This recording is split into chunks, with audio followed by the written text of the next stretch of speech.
Hola, bienvenidos a esta inmersión que vamos a hacer hoy. ¿Hola? Vamos a meternos con un texto bíblico que, de primeras, puede echar un poco para atrás, ¿no?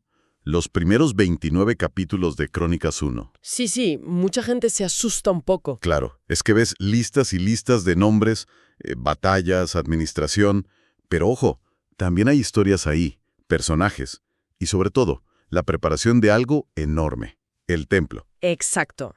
La clave es esa, no quedarse en la superficie de las genealogías, porque son mucho más que un simple árbol familiar. Ajá. Hay que pensar en ellas como el esqueleto, ¿sabes? Ujú. El armazón que usa el autor, que seguramente escribía bastante después, para dar una identidad muy concreta a su gente, a su comunidad. Entiendo. Así que nuestra tarea hoy es meternos ahí, en esa estructura, y ver por qué se destacan unos linajes como el de David, claro, y por qué se le da tantísima importancia a preparar el templo de Jerusalén. Me gusta esa idea. No es solo leer nombres, sino pillar la intención, ¿no?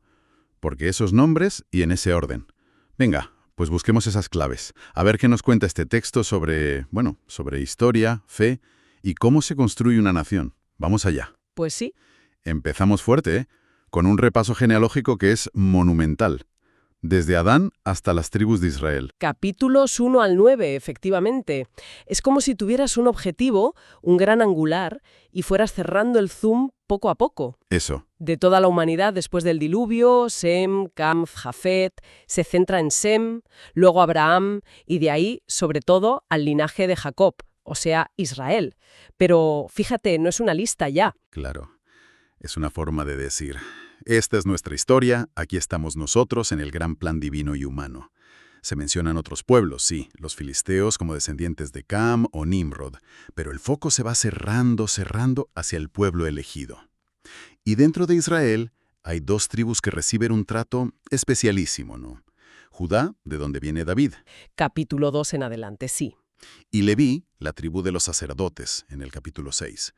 Es como si el autor quisiera dejar claros los dos pilares, ¿no? La monarquía de David y el culto del templo. Precisamente, esos son los ejes. Y entre medias surgen como pequeñas joyas, ¿no? Relatos que rompen un poco la monotonía de los nombres. Sí, ¿como cuál?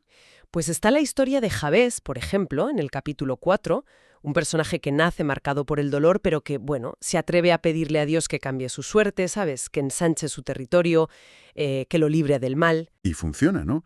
Y el texto lo dice así, llanamente. Dios le concedió su petición. Es como un recordatorio de que, en medio de la historia grande, colectiva, también existe esa relación personal con Dios. También me llama la atención que se metan en detalles de oficios, escribas, herreros, alfareros que trabajaban para el rey, incluso mencionan a los reyes de Edom que hubo antes de que Israel tuviera rey. ¿Para qué esos detalles? Pues a ver, pueden tener varias funciones. Quizás mostrar que ya había una sociedad organizada, estructurada, incluso antes del gran momento de David. Ah, claro. Y lo de los reyes edomitas, pues a lo mejor es para poner a Israel en su contexto regional, o quizás para destacar por contraste lo especial y legítima que era la monarquía israelita cuando por fin llega. No es solo quién eres por sangre, sino también por tu función, tu sitio en la historia frente a los vecinos. Y desde luego no se corta en contar los conflictos o las consecuencias de la infidelidad. Se recuerda lo de Acar, que trajo la desgracia.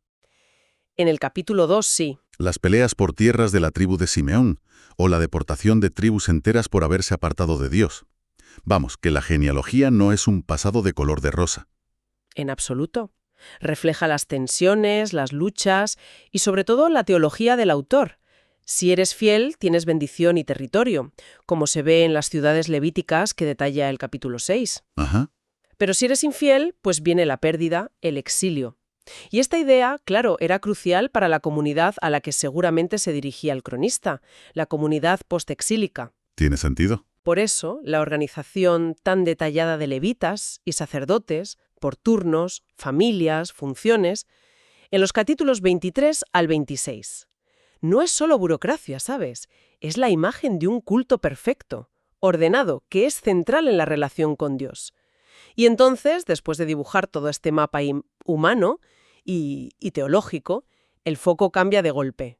Se centra en una figura, David. Pero empieza por el final de Saúl. Sí, el capítulo 10 es un punto de inflexión total. Narra la derrota y muerte de Saúl de forma muy directa, casi brutal.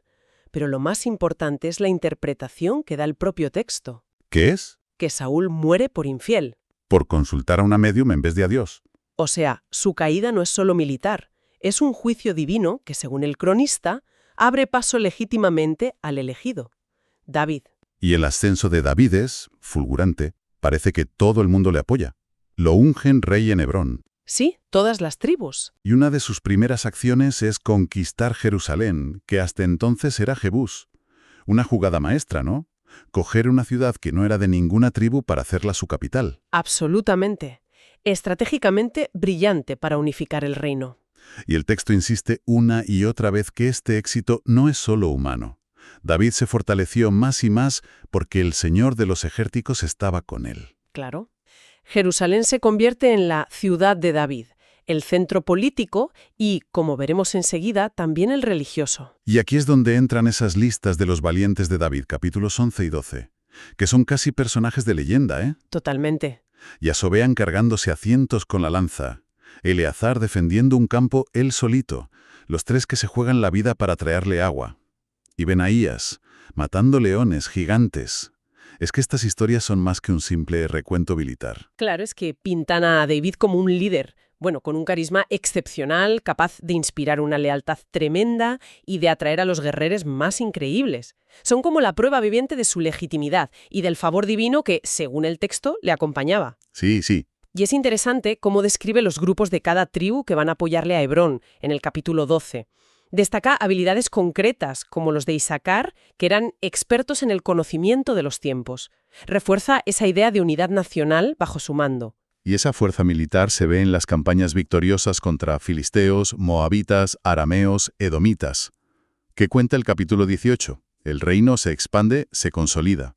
Y también nos cuenta la guerra con los amonitas, en el 19, que empieza por una afrenta diplomática muy seria. Sí, esa guerra muestra la maquinaria militar de David funcionando, con generales como Joab tomando decisiones tácticas importantes. Pero siempre, la narración insiste en que es el Señor quien da la victoria. Esa perspectiva teológica lo impregna todo en su reinado. Incluso cuando David mete la pata, como con el censo militar del capítulo 21. Que es curioso que el texto diga que fue Satanás quien le incitó. Joab intenta pararlo, pero David sigue adelante. Es un episodio complejo, sí. Muestra que ni siquiera David está libre de la tentación o del error y que sus actos tienen consecuencias terribles. Una plaga que mata a 70.000 personas. Tela. Pero también destaca su capacidad de arrepentirse y la misericordia de Dios. La elección de David, cuando Dios le da a elegir el castigo, de caer en manos de Dios antes que en las de los hombres porque su compasión es muy grande, dice mucho de su fe a pesar del pecado. Y el momento en que ve al ángel destructor sobre Jerusalén y suplica por el pueblo. Es muy potente. Su intercesión para la plaga justo en la era de un Jebuseo, Arauna, un sitio que va a ser clave. Exacto. Ese lugar marcado por el pecado, el arrepentimiento y la misericordia divina.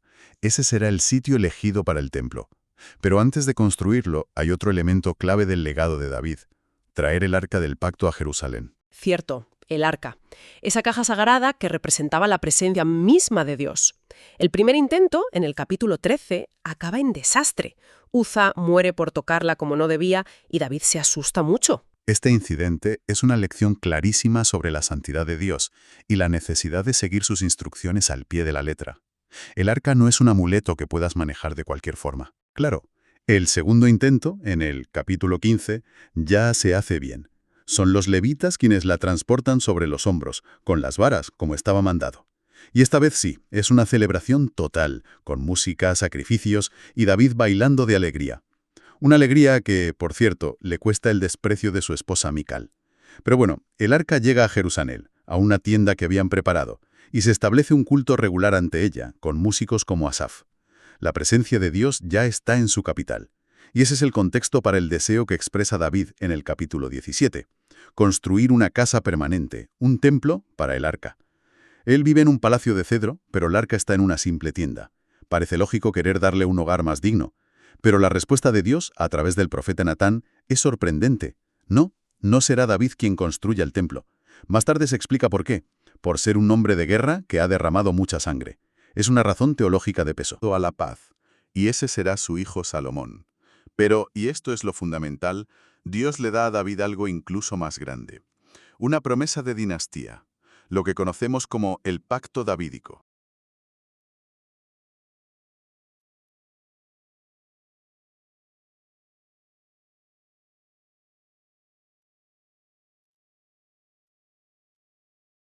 Dios le asegura que Él le construirá una casa a David, o sea, una dinastía que durará para siempre. Afirmaré su reino, yo seré su padre y Él será mi hijo. Para siempre lo estableceré sobre mi casa y mi reino. Es una promesa increíble, que va a marcar toda la historia de Israel y las esperanzas mesiánicas después. La oración de David, de gratitud, refleja lo alucinado que está ante esta gracia que no esperaba. Totalmente. Así que bueno, David no construirá el templo, pero acepta su papel y se dedica con una energía asombrosa a prepararlo todo. Compra la era de Araúna, ese lugar santificado por la plaga detenida, sabiendo que allí se edificará. Y luego se pone a acumular materiales a una escala monumental. Es que las cifras que dan son mareantes. 100.000 talentos de oro, 1.000.000 de talentos de plata. Da igual si son literales o simbólicas para decir muchísimo, el mensaje es claro. David puso a disposición unos recursos extraordinarios. Y no solo materiales, ¿eh? Dedica un esfuerzo enorme a organizar toda la estructura humana que va a servir en el templo y en el reino. Los capítulos 23 al 27 son un despliegue de organización. Levitas clasificados por funciones, músicos, porteros, oficiales, jueces, sacerdotes por turnos, divisiones del ejército, administradores reales. Es la imagen de un estado teocrático superestructurado, listo para mantener el culto central. Y todo termina en esa gran asamblea de los capítulos 28 y 29. David presenta oficialmente a Salomón como el elegido. Le da los planos detallados del templo, que el texto dice que recibió por inspiración divina, ojo. Sí, eso dice. Y le anima a ponerse manos a la obra con valentía. Y lo bonito es la respuesta de la gente y los líderes. Inspirados por David, ofrecen voluntariamente todavía más riquezas para el templo, y con mucha alegría. Se nota un sentimiento de unidad, de propósito común en torno a este proyecto sagrado. Sí. David cierra su parte con otra oración de alabanza, reconociendo que todo viene de Dios. Y finalmente, Salomón es reconocido como rey por todo Israel, asegurando una transición pacífica, y David muere muy anciano, en medio de grandes honores y riquezas. Se cierra así un ciclo fundamental. Exacto. Estos 29 capítulos nos han llevado desde los orígenes más remotos hasta el mismísimo umbral de la construcción del templo, dejando establecidos el linaje de David y la centralidad de Jerusalén como los pilares básicos de la identidad de Israel, al menos como la ve el cronista. Hemos visto cómo, partiendo de esas listas de nombres que podían parecer, bueno, un poco secas, Un poco áridas, sí. se construye una narración muy potente sobre el liderazgo, la fe, la organización de una nación y, sobre todo, la preparación de un legado centrado en esa relación con Dios a través del templo. Sin duda.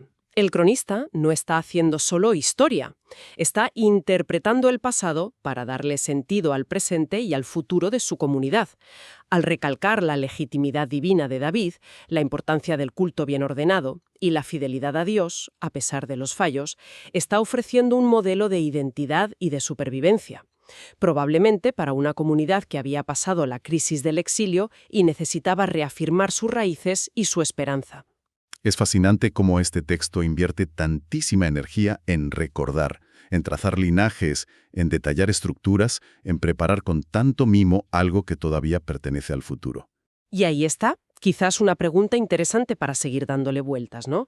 ¿Qué nos dice esta casi obsesión por la memoria detallada, por la genealogía precisa y la preparación minuciosa sobre cómo una comunidad se entiende a sí misma y su lugar en el mundo? Claro. ¿De qué manera ese acto de reconstruir y registrar el pasado, seleccionando y enfatizando ciertas cosas, se convierte en una herramienta tan poderosa para moldear la identidad y, bueno, las aspiraciones de un pueblo hacia el futuro?